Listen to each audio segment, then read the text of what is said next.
Here's your real estate update in Ottawa for February 2022. I'm Laura Vanderwalt with the Fundytus team, and I'm here to give you all the numbers that you need to understand the market, whether you're buying a home or selling a home. February and March are really going to test the patience of home buyers, with a strong return of multiple offers and above asking price sales. If you're a homeowner who doesn't need to buy this month, you'll benefit from a shortage of competition, with plenty of interest in your home if it's well prepared and marketed. Here are the stats for our past month from the Canadian Real Estate Association and the Ottawa Real Estate Board. For explanations of any terms, head over to nicfundytus.ca/glossary. Keep in mind, these numbers are what help show trends, not what your specific home might be worth. My team and I are happy to answer any questions that you might have by sending us an email or drop a comment down below. 936 homes were sold in January 2022, which is down 3% from January 2021. 661 of these were freehold homes, and the other 275 were condominiums. The average price of all freehold homes sold in January was approximately $771,000, or 14% above last year. The price for condos was approximately $447,000, which was an 18% increase from last year. One important statistic is the portion of homes that were sold for over $1 million. Last month, it was 14% of all detached homes, up from just 3% 2 years ago. This tracks with sea level change that we are seeing throughout all neighborhoods and different types of homes across the city. So what does this mean, and why is it happening? To answer, my teammate, Nick Fundytus, joins us. So Nick, what is the market right now? So first and foremost, it's a continuation of a trend over the past few years of just fewer and fewer homes being available. Home supply, in terms of what builders are creating, what has come onto the market by intensification through the cities across Ontario, is not keeping up with demand. And so this is something that's been several years in the making.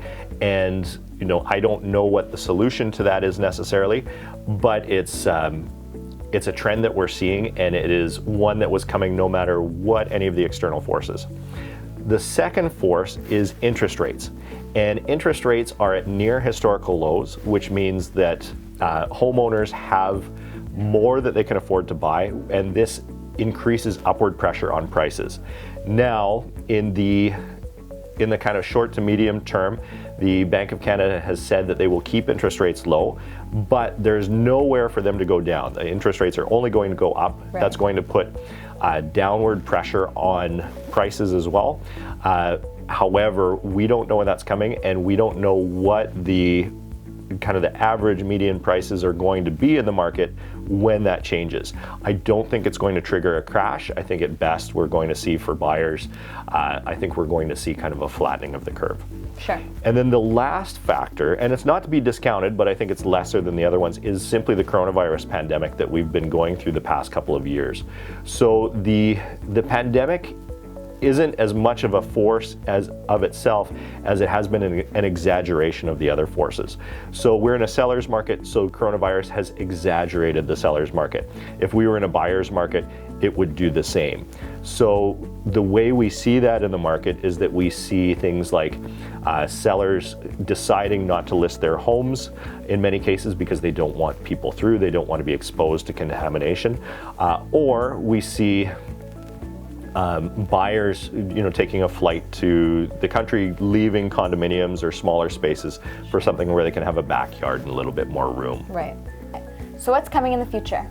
Okay, so first of all, I'll say that the current market is not healthy. To have homes increase year over year at the rate they're increasing is unsustainable. It's unfair for buyers, especially imagine if you are a first-time home buyer, you don't have equity somewhere else. Maybe you've been really responsible about saving. You're probably making more money at this age than even adjusted for inflation, than your parents were at this age, but you simply can't buy into the market.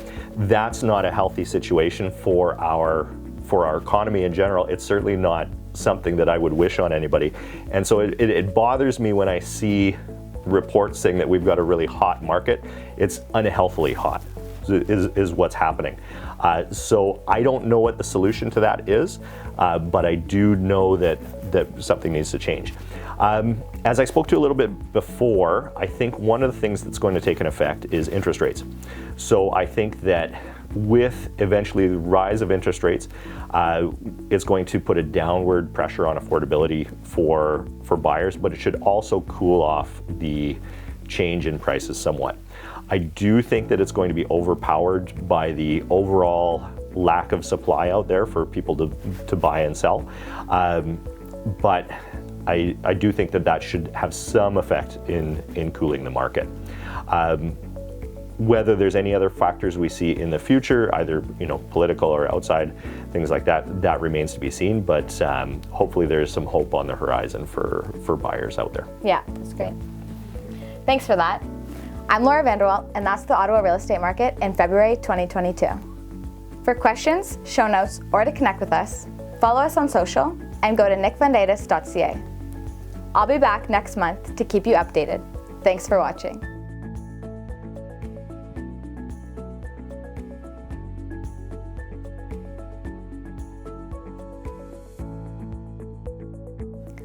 For explanations of any terms, head over to nickfundytus/glossary. No, that's not right either. nickfundytus.ca. Now I understand, okay? Keep in mind, these numbers help show trends. This might not be Keep in mind, these numbers help show trends.